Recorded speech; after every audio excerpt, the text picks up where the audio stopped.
Under Lane Nazardine, the Dallas Stars penalty kill has been a benchmark in the NHL. Last season, they were among the elite in penalty kill percentage. This season, the numbers have slipped. How can they rectify a dominant PK and rebuild the momentum moving forward? We'll discuss next on Locked On Stars.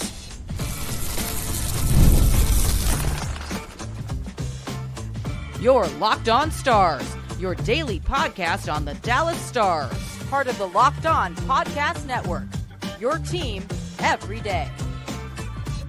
Howdy, Stars fans. I'm Joey Erickson, former producer of 105 Through the Fan. Please be sure to subscribe. We are free and available wherever you get your podcasts and on YouTube. And as always, thank you so much for making us a part of your day and making us your first listen. Welcome to a Tuesday edition of Locked On Stars, part of the Locked On Podcast Network, your team every single day. Today's episode is brought to you by FanDuel. Download the FanDuel app now by visiting FanDuel.com and win $300 in bonus bets if your first $5 bet wins. The Dallas Stars over the last couple of years, you could pretty much just pencil in a top 10 penalty kill. However, the start of this season has been a lot different, and not much has really changed in terms of their system, in terms of their coaching, in terms of their personnel, even with all the injuries they've gone through early on this season. So how can they resolve it? We'll discuss that on today's show and look at some of the numbers that can maybe tell us why they are struggling. We'll also get into some lineup projections for tonight, and we'll preview the Washington Capitals as the Stars take on the Caps here on national television, 7:30 start on ESPN. By the way, I want to kick things off by saying, did y'all know it was the NHL Frozen Frenzy today? All 32 teams are in action on ESPN. There is a trio of games tonight on national television.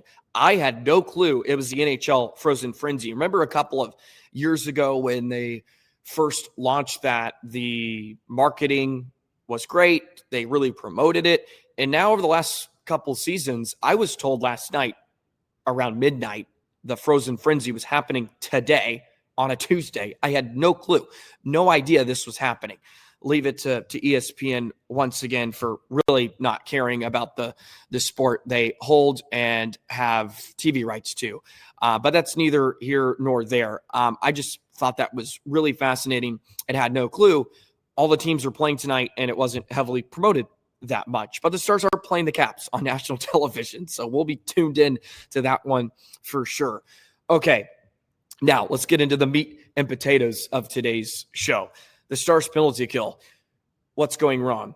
Because Lane Nazardine is still the defensive coach for the Dallas Stars. He has been carried over from the Pete DeBoer administration, and there hasn't been a change in philosophy, hasn't been a change in system, and they are really leaky to begin this season. It could be a combination of things. Injuries may play a part, but the guys you asked to kill a lot of penalties last year are still in the lineup. Sam Steele, Colin Blackwell, Essa Lindell, Eli Labushkin, who hasn't been used as much, which we'll touch on. They're also playing really good teams and teams with a lot of talent. Just think about who they've played. Winnipeg had one of the best power plays last year, if not the best, if I'm not mistaken. Colorado, we know what they can do. I know Vancouver coming in was not good, but they still have Quinn Hughes. They still have a lot of good talent, right? They have played a lot of good teams that have good special teams. That may play a part, but also they did that last year, and they have been top 5, top 10 in the NHL over the last couple of years. Now, when you just look at the minutes distribution at 4-on-5 for Dallas, so Miro's killing a lot more penalties. He's the second most used defenseman. Essa's still by far and away the most used blue liner for Dallas, 35 minutes. Miro's at 20. Then you have Blackwell and Steele. They played exactly the same amount of minutes, 20:06. Blackwell's playing a bit more now this year, so he's going to be higher on this list than he was last season just because he wasn't every day a year ago. With the injuries, he is playing a bit more. I think part of it. I think part of it now, especially because Dallas does have some injuries, and it's injuries to their center iceman. I think faceoffs have been a big plague for them, and we saw it the other night on the broadcast. Razor mentioned it a couple of times.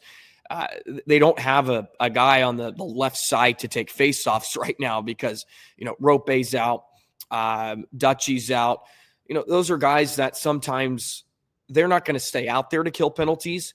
Roope will. Roope's had, a good amount of time, but more importantly, he's out there just to win the faceoff. And the Stars, I think, have really struggled on the dots, especially lately. That is something that I think has lent to some of their struggles, because if you're not winning draws, especially in your defensive zone, then you're defending, right? You give teams the opportunity to spread out and set up. And think about why Dallas has been so good the last couple of years. They just don't allow teams to win those draws, whether that was an Oscar Beck, whether that was a Steele taking it. Fox is getting some of those opportunities. But you can trot out a Duchene and Hintz out there. They may not stay out there for 30 seconds. They may just be out there to win the faceoff. That is a big key. And Dallas's faceoff percentage is not really near where you would expect. They're about middle of the pack. Usually you see them comfortably sort of up in the, top 8 of that category. But, they're missing Jamie Benn. Ben wins a lot of draws, right? They're missing guys that have made face-offs like a specialty. And usually veterans are specialty in it, right? When you think about Duchene, the older you get, usually the better you become. You can cheat a bit more. You learn how to cheat. And now the Stars don't have that, at least recently. But I think that's just been a department where they haven't been as strong as they have been in years past. Their entries, how they defend entries, hasn't been as well handled, I think, as well. Some of that just may be a change in sort of how they're playing. Obviously, the meat and potatoes of how they want to go about their business hasn't changed. But we all know they've struggled with speed and rushes here of the over the first handful of weeks of the season defensively. But you still have Lindell out there. Lyubushkin is a guy that hasn't been used very much. Lyubushkin, if you go down, has been used less than Bichel. And Lyubushkin last year had the second most amount of minutes. They basically just trotted out him and Lindell.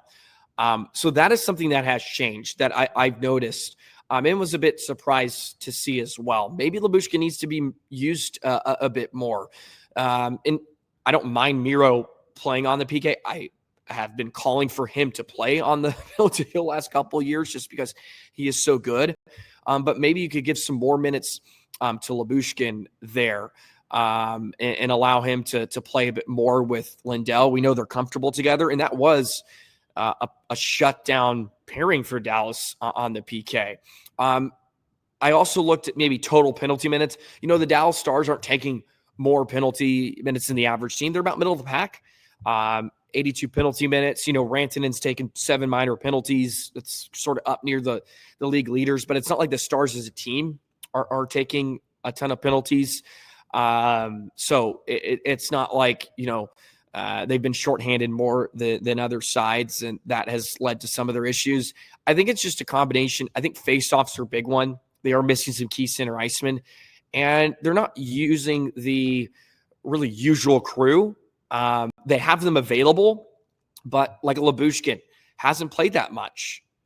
He's one of the least used defensemen. I think when you really look at, the numbers, the time on ice numbers, it's Lindell, Miro, Harley, Bichel, top 4, which, in the grand scheme of things, you look at those 4 guys, those are probably your 4 best defensemen outside, if Niels is healthy and playing.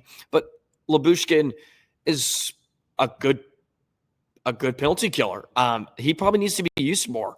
If I looked at just the numbers now on paper, I would say Lyubushkin probably needs to be used more. You look at the expected goals against numbers. This is Money Puck. The Stars are sixth, which is sixth worst, 8.03. Last year they were top five in that category. So they are giving up higher danger quality chances against opposition power plays. And at home especially, they're awful. Currently, as a whole, they rank 27th at 67%. At home, they're 31st. It's really bad for whatever reason. I think the number is 52%. They're 53%. The only team that's worse is Minnesota by a good margin. But 53% at home is astonishing. So they have to obviously rectify it. And I think some of it, to some degree, which I think is a positive, like it is in-house. The Stars can find answers. They've had injuries, of course. Some of that is probably a problem, but I don't think that is the main issue with the Stars PK, because we all know it can really change momentum in a game. Look at the last couple of games where Dallas has been pretty good. They've won the special teams battle, essentially. They got the big power play goal the other night. They go 2 for 3 on it against Carolina. They go 3 for 3 on the PK. It can change games. And right now, I touched on it last episode, special teams is even a bigger deal for Dallas right now with all the injuries. They just have to capitalize on it. They have to win that battle. Otherwise, they're not going to win a ton of games right now with their current makeup. It has to be a difference for them. So we'll see if they can change the momentum and, take out a team has, good special teams tonight. They're not off to flying starts, but we all know the problems they can pose. Let's talk about some of the lineup projections. We do have some updates for morning skates on Duchene, Hintz, and more. We'll do that in just a moment. Today's episode of Locked On Stars is brought to you by Monarch. Let's be honest, most of us can't even name all our financial accounts, let alone what they're worth between 401ks, savings, and investments. It's easy to lose track, and that can mean leaving money on the table. That's why you have to use Monarch. It's an all-in-one personal finance tool that brings your entire financial life together in one clean, easy-to-use interface on your laptop or your phone. It helps you organize your accounts, track your spending, get a better handle on your investments without ever having to touch a spreadsheet. You can review everything with your partner. You can see your shared goals, make better financial decisions together. They have visual dashboards and smart tools to make it much easier for you to understand. Sometimes spreadsheets can be really confusing. Trust me, I know. That's where Monarch can come in. It does the heavy lifting. It makes it easy. So don't let financial opportunity slip through the cracks. Use code LOCKEDONNHL at Monarch.com for 50% off your first year. That's Monarch.com, code LOCKEDONNHL for half off your first year.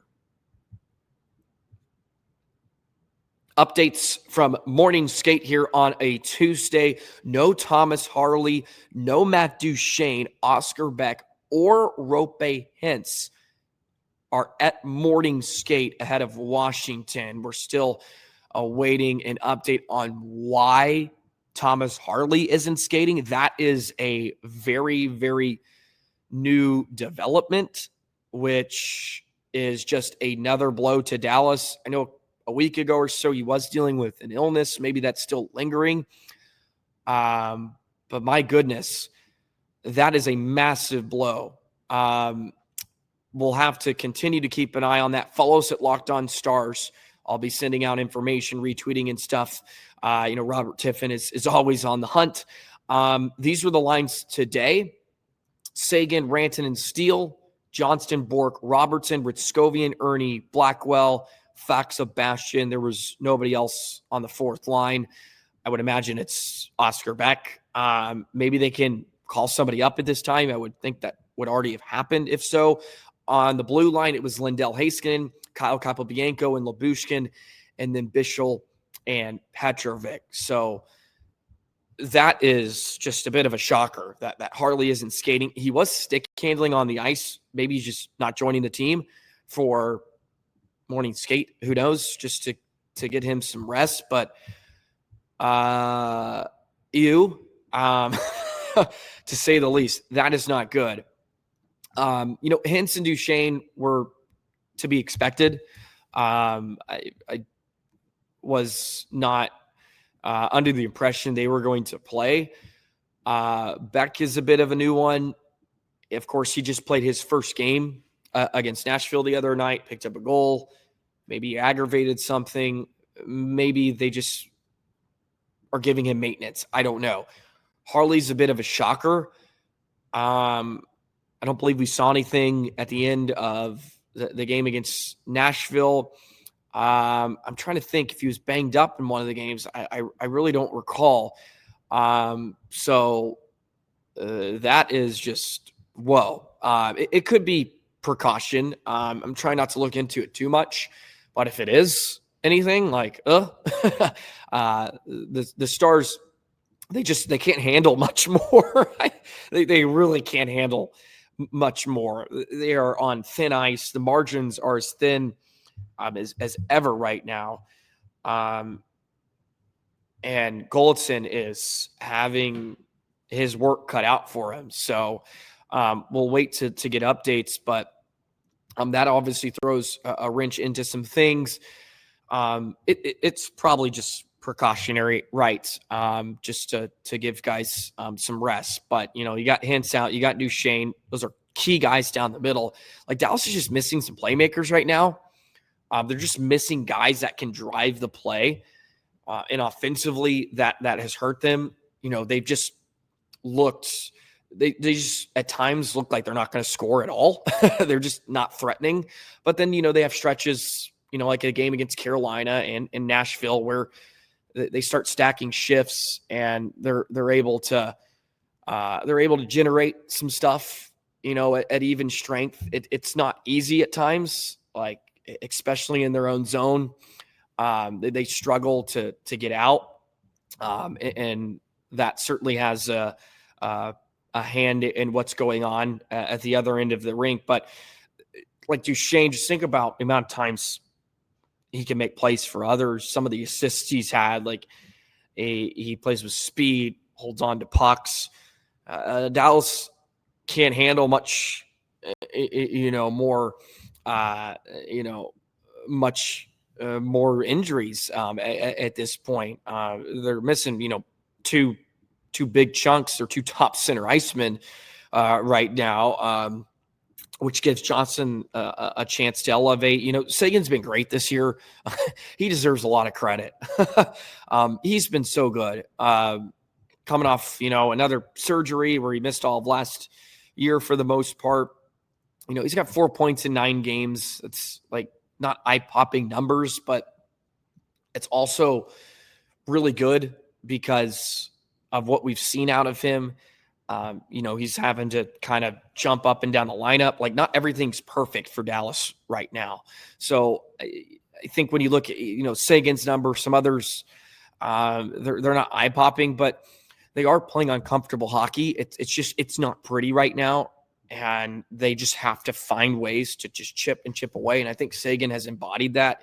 It's just sort of how he's played over the last couple of years, dealing with injuries. And I think Seguin deserves a lot of credit for just continuing to play consistent and being a guy that they can rely on. They put him up with Ranton and Steele. He can play with Ernie and Ritskovian. We've seen that, or Blackwell, right? He's kind of been in like a bottom 6 role. We all know he can be in a top 6. He can play with elite talent. They're asking him to do a bit more, which is all right, because I think he can handle it. And then at some point you get some guys back, hopefully. And then you can lessen his load and take a lot more pressure off of him. When he's playing with Duchene, he doesn't have to, I guess, carry the load as much. Like, Duchene is obviously the driver of that line. And Seguin, for the most part, just needs to be right place, right time. He's savvy on the forecheck, plays a physical style too, more than you'd probably ever expect from him. But he does bring, that type of a game where, he finishes checks. He's not blowing people up, but he finishes checks. He's good in the corners. He's hungry. He's just helped out a lot. And I think deserves a lot of credit for just kind of hanging in there and just, being that veteran that the Stars desperately need right now, with Jamie out, of course. Like, Like Jamie really hurts. Coming into the year, we're like, the Stars can handle Jamie being out just because they had everybody else, and now everybody's out, and you're like, well, it would be nice to have Ben, just to have, a bit of a bruiser out there. As the Stars are just, lacking, a little bit of here, a little bit of this here, a little bit of that there. So we'll continue to wait. I'm continuing to refresh the old Twitterverse to see if we get anything from goalie. So when we do that, or we'll wait for that, hopefully at some point by the end of this episode. Otherwise, let's get into a preview Washington. There'll be a lot more fun. So talking about, the fans and butts of all these guys here at Morning Skate. So let's preview the Caps and some interesting numbers as well. Otter dominates Washington. Did you know that? I'll tell you more in just a moment. Today's episode of Locked On Stars is brought to you by FanDuel. The NBA is back, and there's no better place to get in on the action than FanDuel, the official sports betting partner of the NBA. Even if you miss the start of the game or want to ride the hot hand, FanDuel has live bets on everything from who will score next to fourth quarter comebacks. Plus, you can even combine your live bets into a same-game parlay for a shot at a bigger payout. It keeps every game exciting, especially when your team's making the late push. And right now, new customers are getting $300 in bonus bets when your first $5 bet wins on FanDuel. And it's not just the NBA, it's football, college football, NFL, baseball. What a World Series game that was last night. I'm so tired because I stayed up and watched all 18 innings for whatever reason. So get in on the action with FanDuel because it'll make a game like that incredibly exciting. Head to FanDuel.com, sign up, play your game with FanDuel, the official sports betting partner of the NBA. The Dallas Stars taking on the Washington Capitals tonight on ESPN, a part of the Frozen Frenzy, 7:30 puck drop at the American Airlines Center. And who knew Jake Oettinger is an absolute beast against the Washington Capitals? I know the Stars have always been good against the Caps, really wherever they play, whether it's at home, whether it's on the road. The Stars are 58, 31, and 20 all-time against Washington. And it's not like the Caps have been a bad team. The Caps, my entire life, have been competitive. They've been good. They've always been a part of some of the elite teams of the Eastern Conference. It really doesn't matter. Stars, whatever reason, have a lot of success. They're 30, 13, and 12 at home against Washington. They've won 7 of their last 10. And Jake Oettinger has been a beast. 5-0, 952 save percentage, 1.49 goals against average, and 1 shutout against the Capitals. How about that for some dominant performances? That's got to be one of his better stat lines against an individual team. I know he's very good against Minnesota. I have to imagine the Caps is up there as well. Stars won 7 of last 10, as I mentioned, and they've won their last 3 games at the AAC. So that is another thing the Stars have going for them. But there is a caveat on this whole situation. Like Dallas is not where they want to be right now, but they're coming off back-to-back wins. Those are massive. If they can get a streak going, start stacking some more wins together, they're going to be in good shape. Continue to stay in the hunt while they're going through these trials and tribulations. So, tail of the tape. Stars, penalty kill, not very good. We talked about that. Washington's penalty kill, not very good as well. They're 28th. Stars are 27th. Power play, Stars are cooking right now. It's scorching, 32%, 4th in the league. Washington is 17th, which is 20th, 20%. But we all know what they can deploy with Ovechkin out there, who's just adding to his goal total. Tom Wilson has been their leading scorer. Yeah, Tom Wilson, that guy who, destroys people. Leading scorer right now, 5 goals, has 11 points. Their goaltending is good. Their goaltending can be great. They have a great tandem. One of the best in the leagues, Logan Thompson, Charlie Lindgren, former St. Cloud State Husky. Thompson is 5-1-0. He's allowed 9 goals in those 6 appearances, 1.50 goals against, his best in the NHL, .938 save percentage. And they're coming off a 7-1 shellacking against Ottawa. So this is sort of the same boat the Stars were in when they played St. Louis. St. Louis was beat down by Chicago the night before. They were beat down by Ottawa the other night, 7-1. So there's going to be an emphasis defensively, and they're going back to their number one and Thompson. Dallas has to be ready. They've given up a lot of goals. Of course, at this kind of point in the season, it can be a bit wonky. You know, they've given up 21 goals against. That's best in the NHL. So they can be really, really stout. Like, that's their identity. Haven't scored a ton. They're about middle of the pack. So they've been good. They're a good side, obviously. They got 12 points. They're 6-3-0 coming into the game. And this is without, some of their, I guess, really core pieces chipping in a lot offensively. Ovechkin 7 points, but just a couple of goals.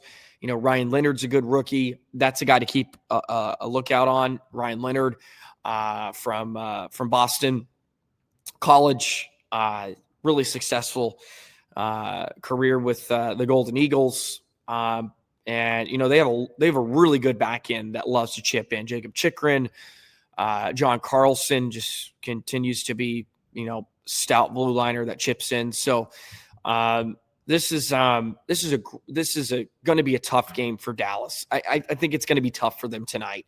I really do. Washington is going to clean up a lot. They're going to try to shut down the Stars, especially off the rush. And Dallas has to be prepared because they did not look good following, a team that got beat down the previous game in St. Louis. They weren't really able to muster up much. I think we could see that again tonight. They're going to have to rely on Jake heavily early. I just get the feeling it's going to be a bit of a slow start. If there's some more guys out, you're getting Capobianco back in the lineup. It looks like it's going to get thrown out of whack a bit, and the Stars are just going to have to figure it out on the fly.